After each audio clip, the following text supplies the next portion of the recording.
Assalamualaikum warahmatullahi wabarakatuh. A'udzubillahi minasyaitonirrajim. Bismillahirrahmanirrahim. Alhamdulillahirabbil alamin. Wassalatu wassalamu ala asrafil mursalin wa ala alihi wa ashabihi rasulillahi ajmain. Amma ba'du fa ya ayyuhal mu'minun wal hadirun rahimakumullah. Ittaqullaha haqqa tuqatih wa la tamutunna illa wa antum muslimun. Qala Allah ta'ala fi kitabil karim. A'udzubillahi minasyaitonir rajim. Bismillahirrahmanirrahim. Wa ma arsalnaka min qablika mir rasulin illa nuhin ilahi annahu la ilaha illa ana fa'budni. Sadaqallahu azim. Allah berfirman, dan kami tidak mengutus seorang rasul pun sebelum kamu, melainkan kami wahyukan kepadanya bahwasanya tidak ada Tuhan yang berhak disembah melainkan aku, kata Allah, maka sembahlah olehmu sekalian akan aku. Al-Quran surat Al-Anbiya surat ke-21 ayat 25. Saudara-saudara yang dirahmati Allah, terlebih dulu marilah kita bersyukur pada Allah SWT hari ini dalam keadaan sehat walafiat. Saudara dapat bersama-sama dengan saya untuk melaksanakan kuliah studi hadis. Mudah-mudahan kita semua mendapat rahmat dan ridho Allah Subhanahu wa ta'ala. Selanjutnya salawat dan salam Allahumma sholli ala sayyidina Muhammad wa ala ali sayyidina Muhammad. Mudah-mudahan dengan memperbanyak membaca salat dan salam kita semua mendapat syafaat dari Rasulullah sallallahu alaihi wasallam. Saudara, pada kesempatan ini kita akan membahas tentang dasar-dasar ilmu hadis. Nah, oleh karena itu mungkin di antara saudara ingin mengetahui tentang hal ihwal, dasar-dasar ilmu hadis, maka pada kesempatan ini saya mengajak kepada saudara untuk bersama-sama menyimak apa itu tentang dasar ilmu hadis. Banyak ayat yang berhubungan dengan dasar-dasar ilmu hadis ini, dan saya tidak akan menyampaikan secara keseluruhannya, maka saya akan mengambil beberapa bagian daripada ayat-ayat Al-Quran yang berkaitan dengan ilmu hadis. Allah berfirman dalam Al-Quran, A'udzubillahi minasyaitonirrajim. Bismillahirrahmanirrahim.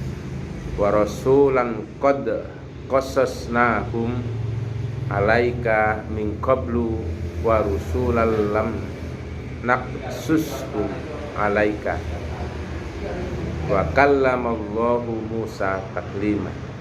Dan kami, kata Allah, telah mengutus rasul-rasul yang sungguh telah kami kisahkan tentang mereka kepadamu dahulu, dan rasul-rasul yang tidak kami kisahkan tentang mereka padamu.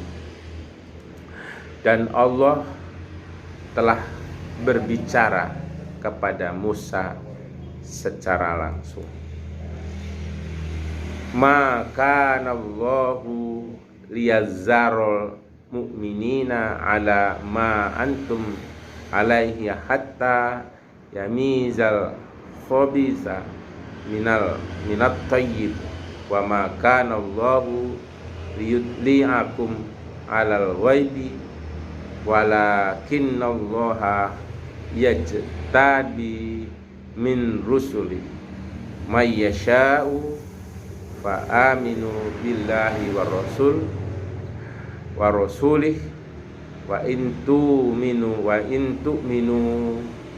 wattaqu falakum ajrun azim. Allah sekali-kali tidak akan membiarkan orang-orang yang beriman dalam keadaan kamu sekarang ini sehingga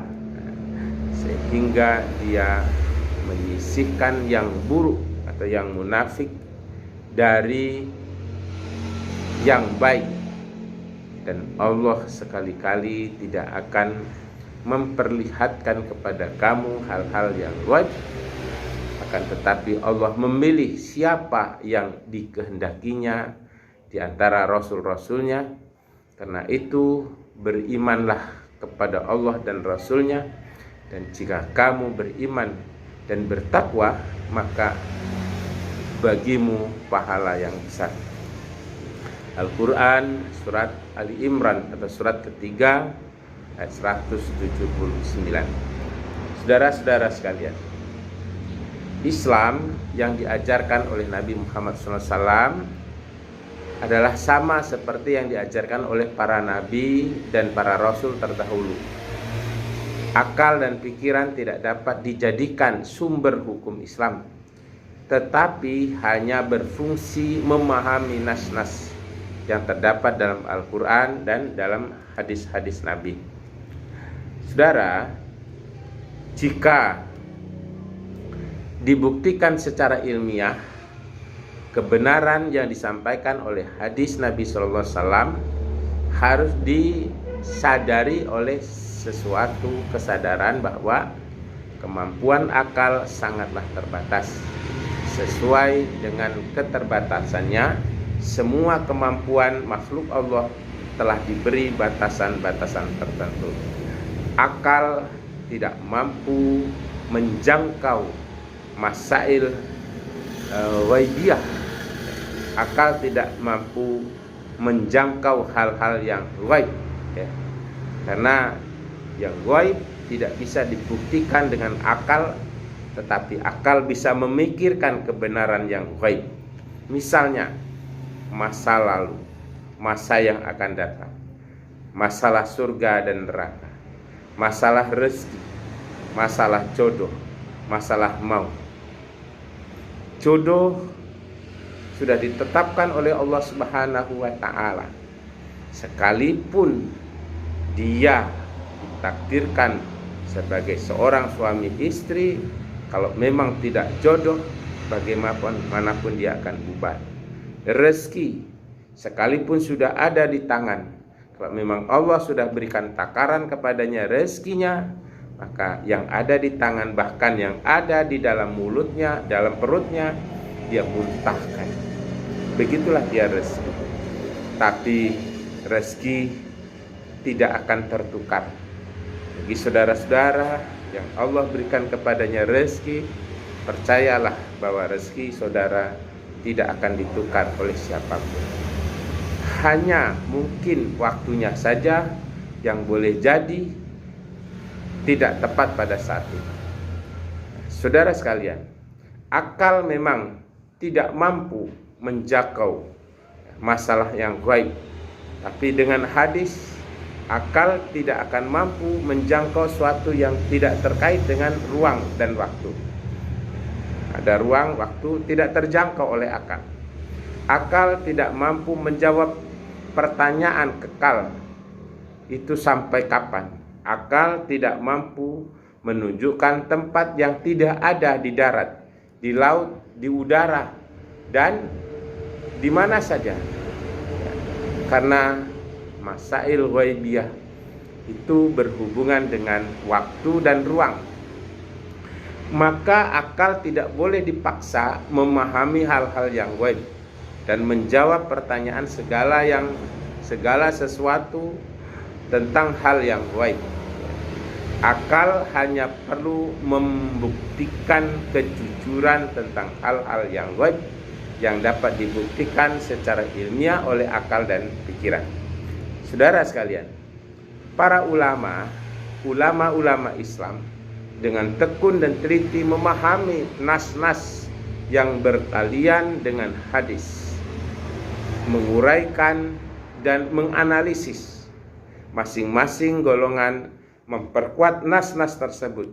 Dalil-dalil pikiran diperkuat dengan filsafat Yunani misalnya, dan unsur-unsur lain misalnya.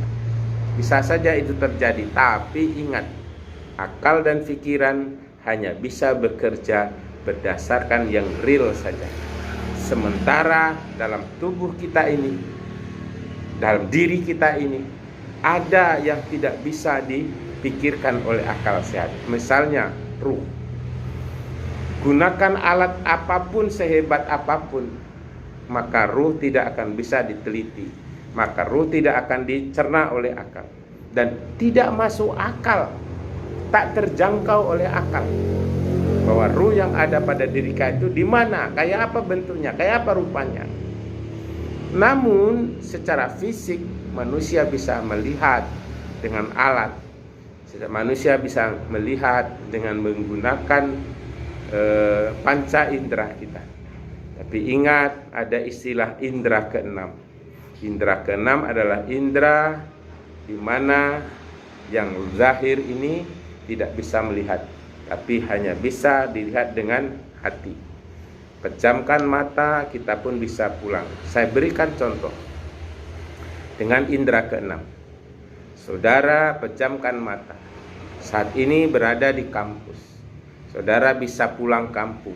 Saudara bisa melihat di mana sumurnya, di mana pintunya, sebelah mana jendelanya, sebelah mana sumurnya, sebelah mana tempat parkir mobilnya, sebelah mana tempat parkir motornya, sebelah mana sawahnya, sebelah mana kebunnya, sebelah mana tempat-tempat yang pernah ia kunjungi. Maka ia bisa melihat dengan indera keenam. Itulah dia.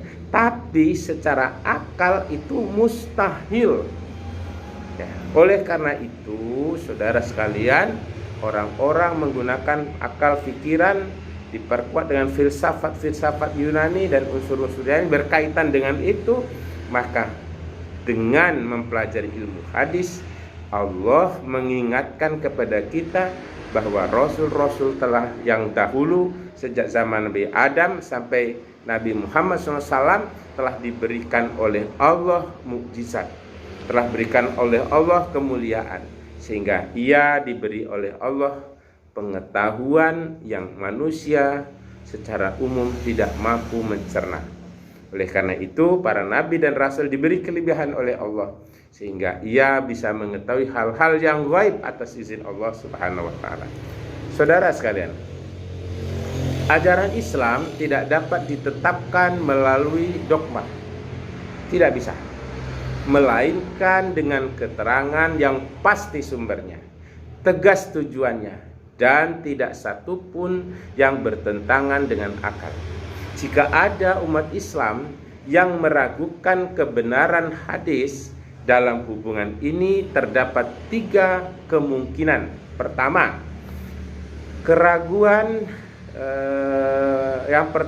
keraguan apakah hubungan riwayat hadis itu sampai kepada Rasul atau tidak. Ini namanya tidak pasti.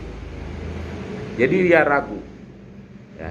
Apakah hubungan riwayat hadis itu sampai kepada Nabi? Tidak. Oh, tidak mampu. Berarti dia tidak mampu, tidak pasti. Ya. Maka hadis adalah pasti. Yang kedua, keraguan tentang tujuannya bisa pada 2 atau 3 pengertian. Ya, bisa pada 2 atau 3 pengertian. Ini namanya tidak pasti tujuannya. Yang ketiga, keraguan dalam 2 hal, yaitu sumber dan tujuan. Itu namanya ngawur dan tidak berdasar. Oleh karena itu dalam ilmu hadis, ya, dalam ilmu hadis yang pasti datangnya dari Rasulullah, pasti datangnya yang diriwayatkan itu tepat dan disesuaikan dengan keadaan hadis pada saat itu.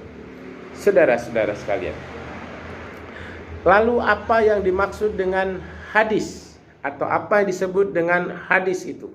Secara bahasa atau menurut etimologi, hadis ialah cerita, percakapan, baik dalam konteks agama maupun duniawi, atau dalam konteks sejarah atau peristiwa dan kejadian aktual. hadis adalah qadim atau qorib, ya. Lawan dari qadim artinya terdahulu atau kuno, dan qorib artinya dekat atau belum lama, seperti perkataan hadisul ahdi bil islami, artinya baru saja masuk Islam. Kata hadis juga dapat diartikan sebagai berita atau perkataan dari Nabi Muhammad SAW. Nah, hadis merupakan ketetapan atau adat istiadat, yakni suatu hal yang sudah biasa dilakukan baik tentang persoalan hukum, sosial maupun agama. Dapat diartikan pula sebagai rintisan pada hal-hal yang baik maupun yang buruk. Penggunaan dalam bentuk kata sifat atau adjektif hadis mengandung arti sebagai berikut. Pertama, hadis berarti al-jadid, ya, sesuatu yang baru. Lawan dari kata qadim. Al-qadim ada sesuatu yang lama. Dua, hadis berarti al-khabar, ya, al-khabar atau berita, yaitu suatu yang dipercakapkan atau dipindahkan dari seseorang kepada orang lain. Yang ketiga, hadis berarti al-qorib. Al-qorib ada sesuatu yang dekat, ya, sesuatu yang dekat. Pemakaian kata hadis di sini seolah-olah dimaksudkan untuk membedakan atau membedakannya dengan Al-Quran. Jadi ada semacam perbedaan antara hadis dengan Al-Quran yang bersifat qadim, ya. Menurut Muhammad Aqib Saleh, perkataan hadis juga berarti setiap pembicaraan yang diterima dan disampaikan manusia, baik melalui pendengaran maupun proses pewahyuan langsung ke dalam hati, baik ketika sadar maupun dalam keadaan tidur. Nah, saudara, kata hadis dari sudut kebahasaan juga terdapat pada Al-Quran, surat At-Tur, ya, atau surat ke-53 ayat ke-34, kemudian Quran surat Al-Kahfi atau surat ke-18 ayat ke-6, dan Quran surat Ad-Duha surat ke-93 ayat 11. Allah berfirman, a'udzubillahi minasyaitonirrajim, falyatul bihadisi mislihi in kanu shodikin. Itu dia, ya, surat At-Tur, ya. Maka hendaklah mereka mendatangkan kalimat yang semisal Al-Quran itu jika mereka orang-orang yang benar. Quran surat At-Tur surat ke-52 ayat 34. Berikutnya, fala'allaka bakhi'un nafsaka ala atharihim illam yu'minu bihadzal hadisi asafa. Maka apakah barangkali kamu akan membunuh dirimu karena bersedih hati setelah mereka berpaling, sekiranya mereka tidak beriman kepada keterangan ini, yaitu keterangan Al-Quran ini. Surat Al-Kahfi ayat 6. Kemudian wa amma binikmati rabbika fahadis. Wa amma binikmati rabbika fahadis. Dan terhadap nikmat Tuhanmu maka hendaklah kamu siarkan. Itulah dia yang disebut dengan hadis. Saudara-saudara sekalian, pada hadis dapat dilihat pada beberapa sabda Rasulullah SAW. Antara lain pada hadis yang bersumber dari Zaid bin Sabit, riwayat Abu Daud, At-Tirmizi dan Ahmad tentang doa Rasulullah SAW terhadap orang yang menghafal dan menyampaikan satu hadis Nabi sallallahu alaihi wasallam. Nabi atau hadis Nabi menurut istilah terminologi para ahli hadis berbeda pendapat dalam memberikan pengertian. Ada beberapa definisi yang antara lain, antara satu dengan yang lainnya agak berbeda. Ada yang mendefinisikan bahwa hadis adalah segala perkataan Nabi SAW, segala perbuatan dan hal ihwal daripadanya. Yang termasuk hal ihwal ialah segala pemberitaan tentang Nabi SAW, seperti yang berkaitan dengan hikmah misalnya, atau berkaitan dengan karakteristik, sejarah kelahiran dan kebiasaan-kebiasaannya. Ulama hadis lainnya mendefinisikan segala sesuatu yang bersumber dari Nabi, baik berupa perkataan, perbuatan, takrir atau pernyataan, pengakuan maupun sifat-sifatnya. Ada juga yang mendefinisikan bahwa hadis itu adalah sesuatu yang disandarkan kepada Nabi Muhammad SAW, baik berupa perkataan, perbuatan, pengakuan atau takrir maupun sifat-sifatnya. Nah, hadis didefinisikan dengan segala yang didasarkan kepada Nabi Muhammad SAW, baik perkataan maupun perbuatan. Sedangkan yang berbeda dari ketiganya adalah pada penyebutan terakhir. Ada yang menyebutkan hal ihwal atau sifat Rasul sebagai hadis. Ada yang tidak.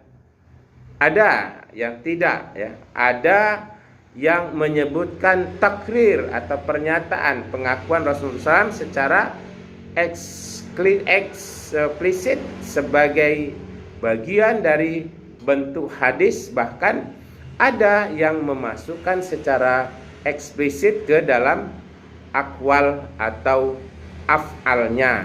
Saudara sekalian, para ahli usul mengemukakan definisi hadis dengan rumusan yang nampak berbeda.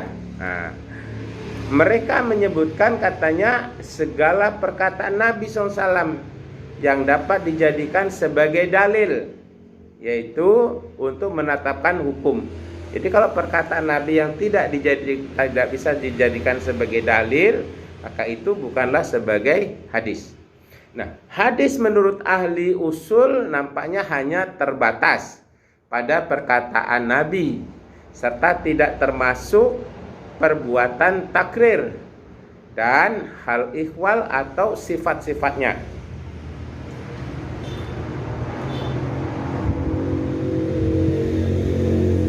Saya ulangi ya. Hadis menurut ahli usul nampaknya hanya terbatas pada perkataan Nabi serta tidak termasuk perbuatan takrir dan hal ihwal atau sifat-sifatnya. Namun demikian, perkataan Nabi yang dimaksud oleh ahli usul dapat dimaklumi karena bentuk-bentuk hadis yang lain terkadang disampaikan oleh Nabi SAW dalam bentuk perkataan atau penjelasan atau menjelaskan perbuatan beliau. Perbuatan Nabi SAW seperti perintah untuk melaksanakan sholat misalnya, ya, manasik haji misalnya.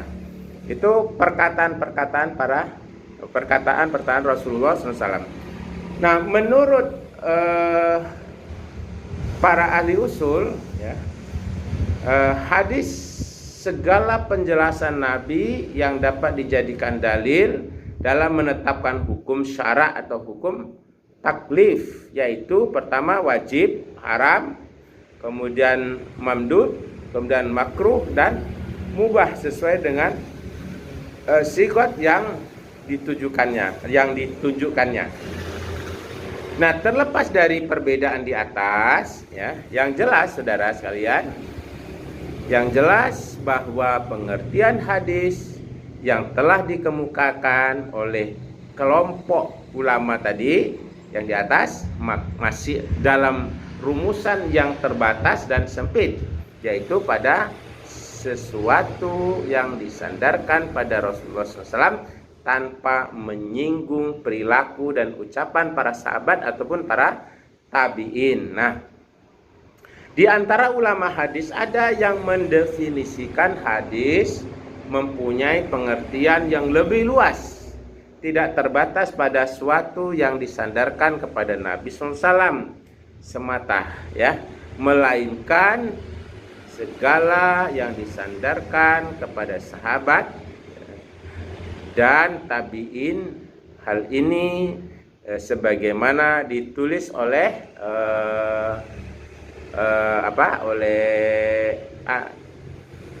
At-Tirmizi, ya, yang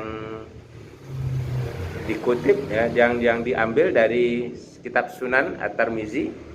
Nah, ia menyebutkan, dikatakan dari ulama ahli hadis bahwa hadis itu bukan hanya untuk sesuatu yang marfu, katanya, sesuatu yang disandarkan pada Nabi SAW, melainkan biasa juga untuk sesuatu yang mauquf, yaitu sesuatu yang disandarkan kepada sahabat, baik berupa yang disandarkan kepada tabi'in maupun pada yang lain. Nah, saudara sekalian, itu tadi hadis. Yang kedua, sunnah. Apa itu sunnah? Hadis dalam konteks dasarnya biasanya disebutkan sunnah. Sunnah dibagi menjadi 3 macam. Kalau tadi hadis adalah berita, dengan sunnah dibagi 3 macam. Pertama, ini adalah sunnah qauliyah, yaitu sunnah Rasul yang berupa perkataan Rasul seperti sabda Nabi, yang berarti sesungguhnya setiap pekerjaan itu tergantung pada niat. Innamal a'malu bin niat. Nah, itu disebut dengan sunnah qauliyah, ya. Rasulullah kan pernah bersabda, sesungguhnya pekerjaan itu tergantung pada niatnya. Innamal a'malu bin niat. Fa innama likulli imri'in ma nawa. Apa yang dia niatkan itu yang dia dapat. Kalau niatnya kuliah hanya ingin mendapatkan ijazah, ya ijazah doang yang dapat. Kalau dia kuliah ingin mendapatkan ilmu, ya ilmu yang dia dapat. Kalau dia ingin mendapatkan gelar, gelar yang dia dapat. Tapi kalau yang diinginkan adalah ilmu, maka dia dapat ijazah, dia dapat gelar, dapat pula ilmu, dapat pula rezeki, ya, dapat pula kedudukan yang terhormat. Makanya luruskan niat saudara, ingin kuliah, ingin belajar, mendapatkan apapun, ya, niatnya ikhlas karena Allah, yang mendapatkan ilmu yang bermanfaat, ilmu yang bermanfaat di dunia dan ilmu yang bermanfaat di akhirat. Jadi antara dunia dan akhirat harus sejalan. Nah, yang kedua, sunnah fi'liyah namanya, yaitu sunnah Rasulullah SAW yang berupa perbuatan Rasul. Nah, ini perbuatan Rasul seperti hadis yang berkenaan dengan ibadah sholat, puasa, haji. Misalnya sholat, sholu kama ro'aitumuni usolli, sholatlah kamu seperti sebagaimana engkau melihat aku sholat. Jadi itu dari ucapan dan perbuatan. Jadi Nabi sholat kayak begini loh, Nabi sholat. Kemudian kayak begini loh Nabi puasa, kayak begini loh Nabi haji. Nah, itu jadi disebut dengan sunnah fi'liyah. Yang ketiga namanya sunnah takririyah, ya, takrir, yaitu sunnah Rasulullah SAW yang berupa persetujuan Nabi atas perbuatan atau pendapat para sahabat. Ini jangan salah ini saudara. Kadang-kadang dikit-dikit bid'ah, ya, seperti sholat tarawih misalnya. Nabi tidak pernah melaksanakan sholat tarawih berjamaah. Padahal itu di zaman Nabi. Nabi tidak pernah jadi imam sholat tarawih, ya. Tapi para sahabat melakukan sholat tarawih itu berjamaah. Apakah itu bid'ah? Itu disebut dengan takrir. Nabi melihat, Nabi menyetujui. Oleh karena itu, yang seperti itu dijadikan sebagai sumber dasar hadis, bahwa itu dibenarkan. Maka kadang-kadang ada juga ulama dikit-dikit bid'ah, dikit-dikit bid'ah, padahal Nabi tidak melakukan, sahabat melakukan pada saat itu, Nabi menyetujuinya. Oleh karena itu, saudara, janganlah mudah ya membid'ah-bid'ahkan saudara kita. Dikit-dikit bid'ah, dulu bid'ah, dolalah, finar. Dikit-dikit bid'ah, dikit bid'ah. Ini tidak benar, ya. Oleh karena itu, dalami dulu, ya. Pelajari dulu. Jangan baru buka kulit sebuah kitab langsung memvonis ini saudara kita bid'ah. Kulu bid'ah dolalah, kulu dolalah finar. Ya. Begitu mudahnya, ya, membid'ah-bid'ahkan saudara kita, sehingga saudara kita serba susah. Dikit-dikit fitnah, bid'ah. Masalah sholat juga jadi permusuhan. Masalah kunut, masalah bismillah, ya. Mau baca bismillah silakan, mau tidak baca bismillah silakan. Mau kunut silakan, tidak baca kunut silakan. Yang penting sholat. Sholatnya sholu kama ro'aitumuni usolli. Sholatlah kamu sebagaimana engkau melihat aku sholat. Nah itu nanti dijabarkan lagi. Yang belum sholat diajak sholat. Yang sudah sholat dibina, jangan dibid'ah-bid'ahkan. Yang belum sholat diajak sholat. Saudara kita yang ingin belajar sholat, ajari. Ada umat Islam, dia belum bisa sholat. Jangan dihina, jangan dicela, tapi ajari. Ajari dia, ya. Karena boleh jadi ketika dia masih kecil, dia tak sempat belajar. Boleh jadi orang tuanya tidak punya biaya untuk sekolah.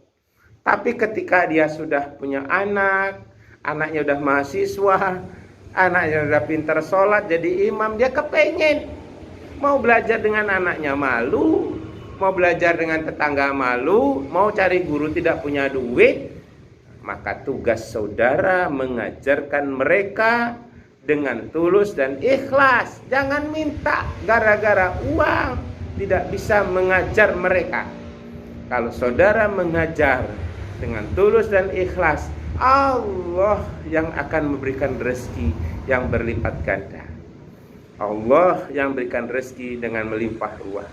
Karena Allah Maha Kaya Raya, Allah Maha Pemberi, dan Allah sebaik-baik pemberi rezeki. Wallahu khairur raziqin. Saudara-saudara sekalian, menurut bahasa atau etimologi, sunnah berarti jalan yang lurus dan berkesinambungan, yang baik maupun yang buruk. Di jalan yang lurus dan berkesinambungan. Sunnah berarti jalan yang lurus dan berkesinambungan. Sebagaimana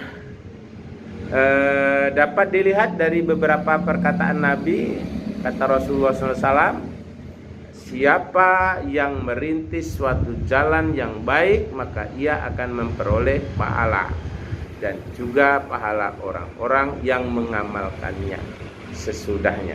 Tidak mengurangi yang demikian itu akan pahala mereka sedikit pun. Dan siapa yang merintis jalan yang buruk, nah ingat itu ya, ia akan menerima dosanya dan dosa orang yang mengamalkan tanpa mengurangi dosanya sedikit pun. Jadi kalau saudara mengajarkan kebaikan dan kebaikan itu diajarkan oleh orang lain, maka yang mengajarkan dapat pahala, saudara dapat pahala tanpa mengurangi pahala dari orang yang mengajarkan itu. Tapi sebaliknya, kalau saudara mengajarkan dosa, ya, maka saudara akan mendapat ganjaran dari dosa itu.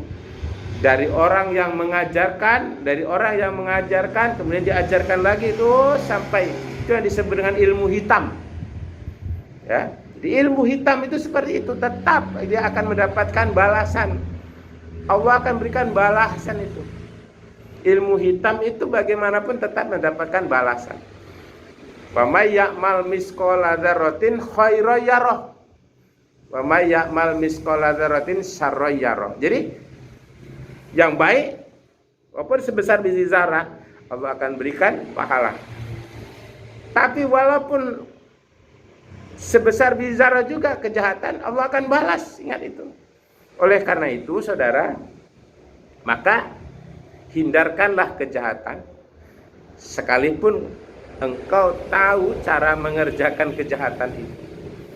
Karena ternyata orang-orang yang mengejarkan kejahatan itu juga mereka punya ilmu. Ya, baik. Saudara sekalian, hindarkan mengajarkan sesuatu kezaliman. Hindarkan mengajarkan sesuatu yang tidak baik. Mencuri itu ada ilmunya. Ya, supaya tidak ketahuan mencurinya. Maka mengajarkan ilmu seperti itu, maka Allah akan berikan kepadanya balasan kejahatan. Begitu juga ilmu yang baik akan berikan Allah pahala. Oleh karena itu, saudara, hati-hatilah dalam mengajarkan ilmu. Berdasarkan hadis Nabi, berdasarkan sabda Nabi tadi ya, para ulama memberikan pengertian sunnah menurut lughah atau menurut bahasa sebagai berikut. Pertama adalah jalan dan kebiasaan yang baik atau yang jelek. Kemudian jalan yang ditempuh baik, yang terpuji atau yang tercela. Kemudian seperti itu dan seterusnya. Saya tidak akan menyampaikan ini berulang-ulang karena definisi ini bisa saudara baca dari buku studi hadis ya, yang sudah saya terbitkan. Dan mudah-mudahan saudara bisa menggunakannya. Baik, yang ketiga adalah khabar. Tadi pertama hadis, yang kedua sunnah, yang ketiga adalah khabar. Nah, khabar menurut bahasa berarti al-naba ya, yaitu berita. Menurut istilah terdapat 3 pendapat. Pertama adalah khobar, saya ulangi, khobar sinonim dari hadis ya. Pertama, khobar sinonim dari hadis, yaitu suatu yang disandarkan pada Nabi SAW dari segi perkataan, perbuatan, takrir dan sifat. Yang kedua, khobar berbeda dengan hadis ya. Kabar atau khobar berbeda dengan hadis. Hadis adalah sesuatu yang berasal dari Nabi, sedangkan kabar adalah berita yang datang dari selain Nabi. Itu untuk membedakan. Jadi supaya saudara tidak bingung ya, kata-kata kabar atau khobar sebenarnya sinonim dari hadis, tapi ingat, khabar bisa jadi bukan hadis. Khabar adalah berita yang datang dari selain Nabi, bisa saja. Nah, atas dasar dengan muhaddisin. Sedangkan mereka yang berkecimpung dalam kegiatan sejarah, misalnya dalam kegiatan mencari berita, misalnya ada sejarah Nabi Adam, ada sejarah Nabi Nuh, sejarah para nabi dan rasul. Itu tidak semuanya murni dari Nabi SAW, tapi bisa saja dari para sahabat, bisa jadi berdasarkan temuan-temuan dan sejarah-sejarah dari yang lain. Makanya di sana khabar belum tentu hadis. Nah, yang ketiga, khabar lebih umum daripada hadis. Hadis adalah sesuatu yang berasal dari Nabi.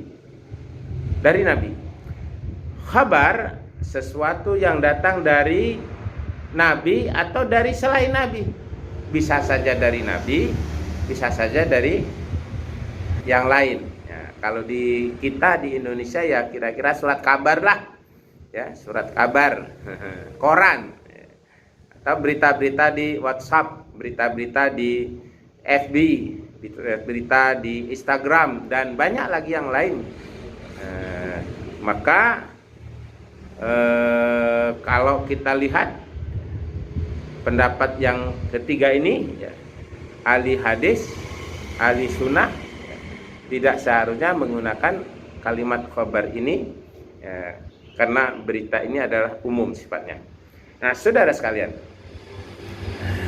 dari tinjauan istilah, ya, sebagai yang telah dikemukakan tadi, ya, maka para ahli berbeda pendapat. Nah, pertama, misalnya Ibnu Hajar.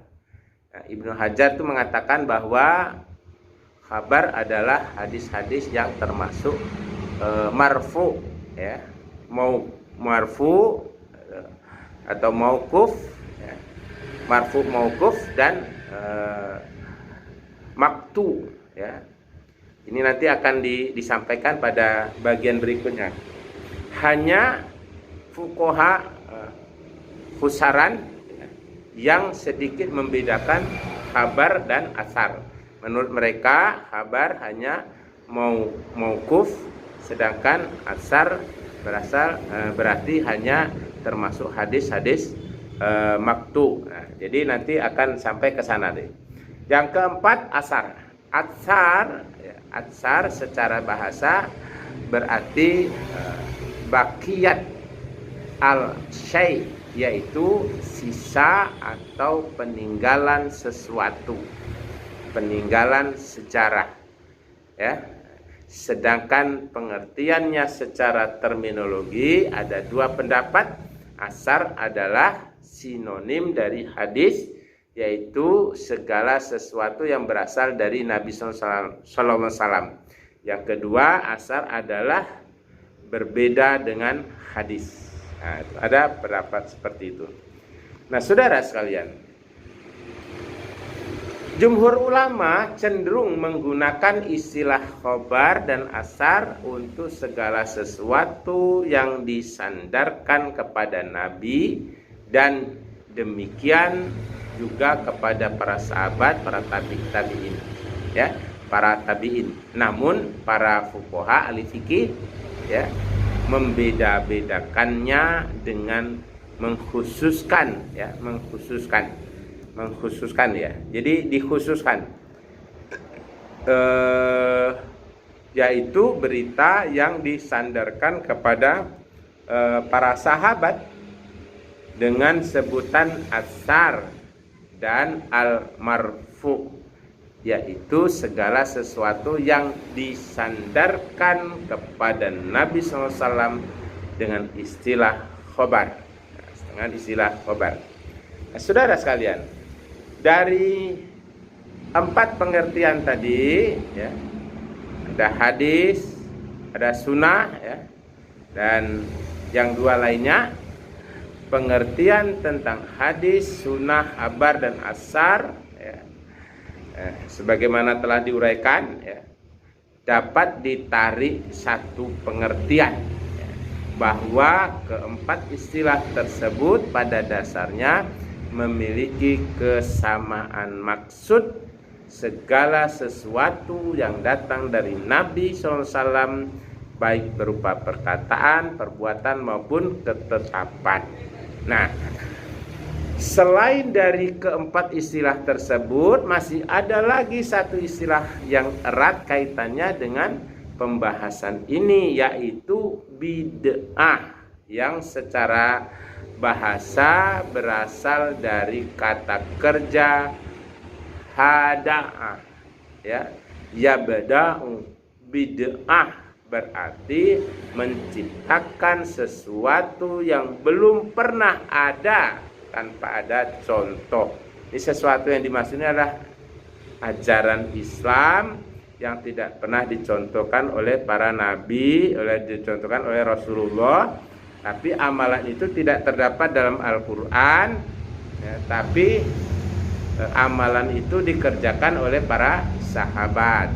Tapi ingat tadi ya, ada yang dibenarkan secara takrir. Dan inilah yang jadi perdebatan oleh para ahli, ya, perdebatan oleh para ahli, hingga ini menjadi sesuatu yang memang pelik, ya.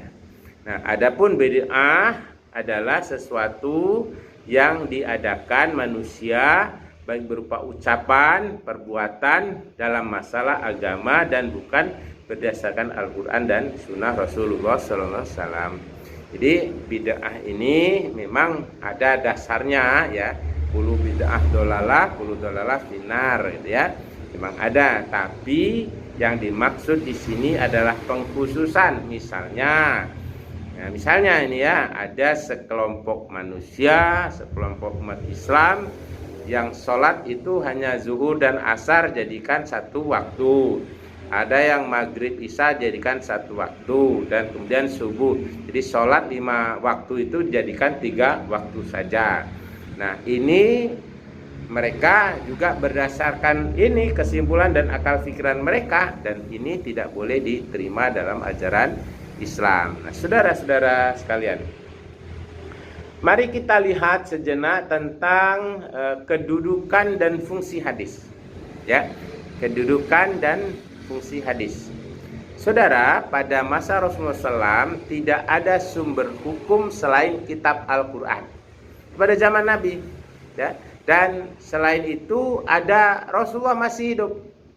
Jadi apapun masalahnya, kalau tidak jumpa dengan Al-Quran, mereka langsung bertanya kepada Rasulullah SAW pada saat itu. Nah, kemudian terdapat pokok-pokok bahasan, pokok-pokok sifat umum bagi hukum-hukum syariat tanpa pemaparan rincian keseluruhannya dan pencabangannya, kecuali yang selain dengan pokok-pokok yang bersifat umum yang tidak pernah berubah oleh tidak pernah berubah dengan masa sekarang ini, ya, tidak berubah disebabkan karena waktu, tidak berkembang lantaran keagamaan manusia dan lingkungan dan tradisi masing-masing. Ini pada zaman itu, ya. Nah, jadi ada zaman, ada tradisi, ya. Nah, di Indonesia juga ada istilah adat istiadat, ada budaya, gitu ya. Adat istiadat dan budaya yang aslinya karena memang tidak diajarkan secara Islami, maka adat budaya yang sesungguhnya itu bisa saja bertentangan dengan hadis, bertentangan dengan Al-Quran. Misalnya kita bisa lihat di beberapa rekaman YouTube, misalnya Bali tempo dulu, Bali zaman-zaman penjajahan dulu, ya. Maka wanita-wanita membuka aurat itu biasa-biasa saja, karena itu budaya mereka. Setelah datang Islam, mereka masukkan budaya itu dengan menutup aurat. Menutup aurat bagi yang wanita, menutup aurat, kemudian menggunakan jilbab sehingga mereka enak dipandang mata, mereka terhormat, mereka menjadi wanita yang mulia dan dihormati. Begitu juga daerah-daerah tertentu yang dulunya, ya, belum masuk Islam, kemudian kebudayaannya dibalut dengan ajaran Islam, maka budayanya mulai berubah secara bertahap. Nah, kalau ada orang yang mengatakan ini budaya asli Nusantara, ya, budaya asli Nusantara itu zaman dulu mereka itu tidak menggunakan pakaian, mereka menggunakan pakaian seadanya, maka tidak benar, ya, tidak benar, saya ulangi, tidak benar kalau mereka menganggap budaya yang asli itu, ya, tidak bertentangan dengan ajaran norma-norma susila dan tatanan kesusilaan yang ada di negeri kita. Nah, saudara sekalian, Al-Quran merealisasi, ya, Al-Quran merealisasikan gerakan humanitas yang menyeluruh dan kemajuan intelektual masyarakat serta menyebarkan keadilan dan kebahagiaan di setiap masa. Ya, Al-Quran tetap menjadi penuntun kebaikan masyarakat meski bagaimanapun kondisi lingkungan dan tradisinya. Kalau dulu di Bali misalnya ada istilah ngaben gitu ya. Zaman dulu kalau suaminya meninggal maka istrinya pun ikut dibakar. Ya. Silakan buka sejarah gitu ya. Suaminya meninggal, istrinya yang masih hidup, masih sehat walafiat, maka dia pun ikut dibakar. Ya. Maka setelah kemajuan teknologi datang, itu dilarang karena itu bertentangan dengan ajaran-ajaran agama, bertentangan dengan keadilan sosial, maka dirubahlah. Nah, maka wanita tetap dimuliakan.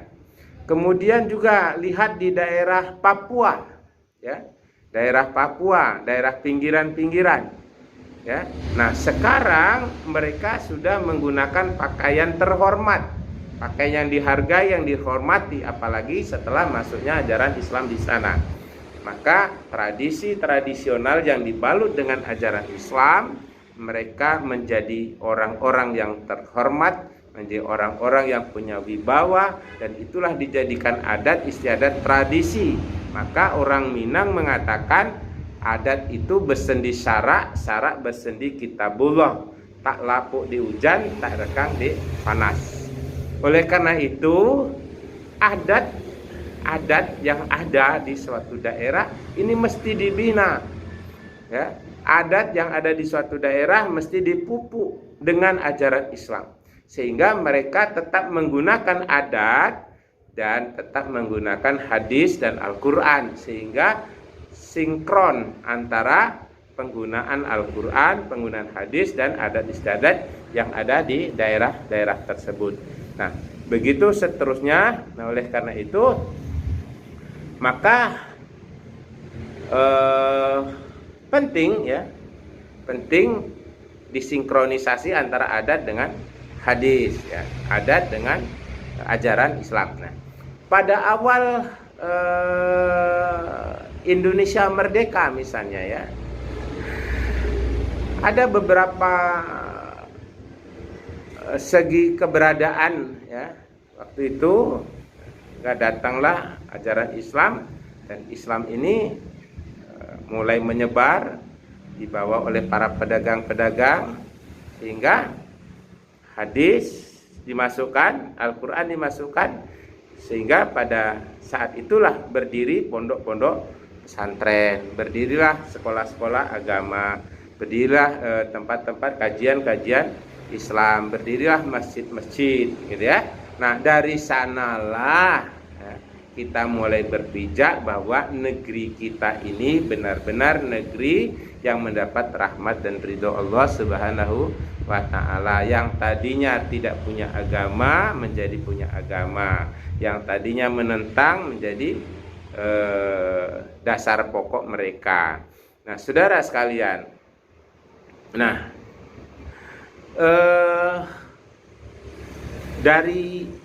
dari segi penjelasan di atas, ya, dari uraian bahwa segi keberadaannya sebagai wahyu dan sumber syariah yang wajib diamalkan isinya, maka sunnah atau hadis Nabi sejajar dengan Al-Quran, dan dari segi tingkatannya ia berdampingan dengan Al-Quran. Jadi hadis sunnah Nabi sejajar dengan Al-Quran, tapi bukan berarti harus bertentangan dengan Al-Quran, tapi sejajar, tidak lebih tinggi, tidak pula lebih rendah, tapi sejajar, setara dengan Al-Quran, karena ia berfungsi menjelaskan. Di hadis itu berfungsi menjelaskan Al-Quran. Jadi kalau ada yang mengatakan ingkar sunnah, itu pun salah. Ya, kalau ada yang menjelaskan ingkar sunnah, itu pun salah. Yang benar itu sesuai dengan firman Allah.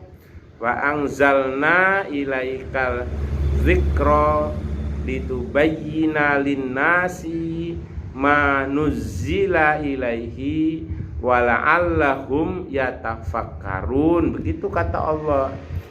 Al-Quran surat An-Nahl, dan kami turunkan kepadamu Al-Quran agar kamu menerangkan kepada umat manusia apa yang telah diturunkan kepada mereka, dan supaya mereka memikirkan. Jadi hadis itu menjelaskan Al-Quran. Ada Al-Quran yang jelas, ada Al-Quran yang mutasyabihat, yang samar-samar, ada yang kurang jelas. Ada yang maksudnya maksud Al-Quran itu begini, penafsirannya begitu, jadi nggak jelas. Jadi dengan adanya hadis, dengan adanya beberapa hadis, maka berfungsilah sebagai penjelas Al-Quran. Jadi seperti itu. Nah, saudara-saudara sekalian, kalau kita lihat selanjutnya, ada beberapa kedudukan dan fungsi-fungsi hadis yang harus kita mari kita lihat hujah. Jadi ada hujah yang membenarkan. Hujah ini harus berdasarkan Al-Quran. Nah, dalil hujah hadis itu pertama kita ambil dari Al-Quran, jelas. Kata Allah dalam Al-Quran, A'udzubillahi minasyaitonirrajim, Bismillahirrahmanirrahim. Ya ayyuhalladzina amanu atiullaha wa atiur rasul wa ulil amri minkum, ya. Fa in tanaza'tum fi syai'in farudduhu ilallahi war rasul. Kata Allah, ya. Kemudian in kuntum tu'minuna billahi wal yaumil akhir dzalika khairu wa ahsanu ta'wila. Hai orang-orang yang beriman, kata Allah, taatilah Allah dan taatilah Rasulnya. Wa ulil amri, dan para pemimpin di antara kamu. Kemudian jika kamu berlainan pendapat tentang sesuatu, maka kembalilah kepada Allah, yaitu Al-Quran. Kepada Allah, yaitu Al-Quran, dan Rasulnya, jika kamu benar-benar beriman kepada Allah dan hari kemudian. Yang demikian itu lebih baik akibatnya. Jadi kalau ada perselisihan, perdebatan, maka kembalilah kepada Al-Quran dan hadis. Kemudian di ayat lain, atiullaha wa atiur rasul wahdharu, katanya. Taatlah kamu pada Allah dan Rasul, berarti ya, dan berhati-hatilah, ya. Taatlah kamu kepada Allah dan taatlah kamu kepada Rasulnya, ya, dan berhati-hatilah. Berhati-hati di sini artinya apa? Dalam mengambil suatu keputusan, yang berkaitan dengan masalah hukum, maka kembalilah kepada Al-Quran dan kepada hadis. Ya, mungkin ini saja saudara yang dapat saya sampaikan pada pertemuan ini. Nah, mudah-mudahan sebagai dasar ini dapat dimengerti, dipahami, dan silahkan nanti saudara baca buku rujukannya, yaitu studi hadis yang saya karang sendiri, ya. Nah, studi hadis karya Dr. Yatimin MA, ya. Yatimin MAG, ya, yang sudah beredar. Silahkan dibaca dan mudah-mudahan itu membawa manfaat kepada kita semua. Dan demikian saja kita tutup. Fatabiru lil absor la'alakum tattaqun. Subhanakallahumma wa bihamdika asyhadu an la ilaha illa anta astaghfiruka wa atubu ilaik. Dan mudah-mudahan bermanfaat. Assalamualaikum warahmatullahi wabarakatuh.